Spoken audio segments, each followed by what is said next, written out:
Register আসার আগেই বিয়ের আসর ছেড়ে পালালো ঈশান। যেই মুহূর্তে ঈশান এবং দেবলীনার রেজিস্ট্রি ম্যারেজ শুরু হয়ে যায় এবং রেজিস্টার চলে আসে এবং তখন গেস্টরা যখন বাড়িতে চলে আসে তখন ইন্দ্রাণী গাঙ্গুলিকে বলতে থাকে, ইন্দ্রাণী সেদিন তোমার ছেলের এঙ্গেজমেন্টের দিন কত নাটক শুরু হলো, তো কত কটু কথা উঠলো, কত কটু কথাই না শুনলাম, তখন আবার কি নাটক শুরু করেছো সেটাই তো বুঝতে পারছি না। দুদিন আগে সেই এঙ্গেজমেন্টের পার্টি ভেঙে দিয়ে এখন নাকি আবার শুনছি সেই মেয়ের সঙ্গে রেজিস্ট্রি হচ্ছে, সেটাই তো বুঝতে পারছি না কি হয়েছে, কি ঈশানের কি মন বদলে গেল? তখনই ইন্দ্রাণী বলতে থাকে, একটা ভুল বুঝাবুঝি হয়েছিল, আর ঈশান তো জানো তোমরা ছেলে মানুষ, ও ছেলে মানুষগুলো আমরা সামলাতে গিয়ে হিমশিম খেয়ে যাই। এই ভুল বুঝাবুঝির সমস্যাগুলো সমাধান করার জন্য আমরা এরকম একটা স্টেপ নিয়েছি, কারণ গুরুজি বলেছে আগামী 6 মাসের মধ্যে কোনো শুভ দিন নেই। গুরুজি কথাটা বলেছে বলেই আমরা সেই কথাগুলো মেনেছি, যার ফলে কিনা ওদের সম্পর্কটা আরো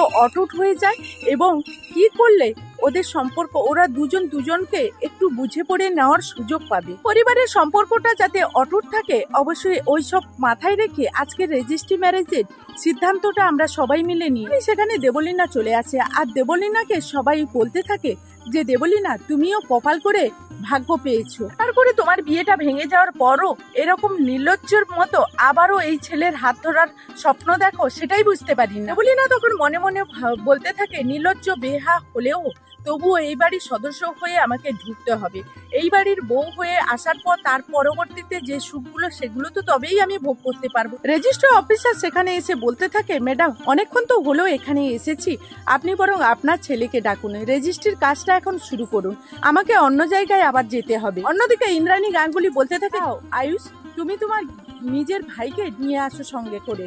তখনই ইন্দ্রাণীকে দেবলীনা বলতে থাকে, আন্টি জাস্ট আমার কাছে সবকিছু স্বপ্ন বলে মনে হচ্ছে, আমার তো আর তর সাইছে না।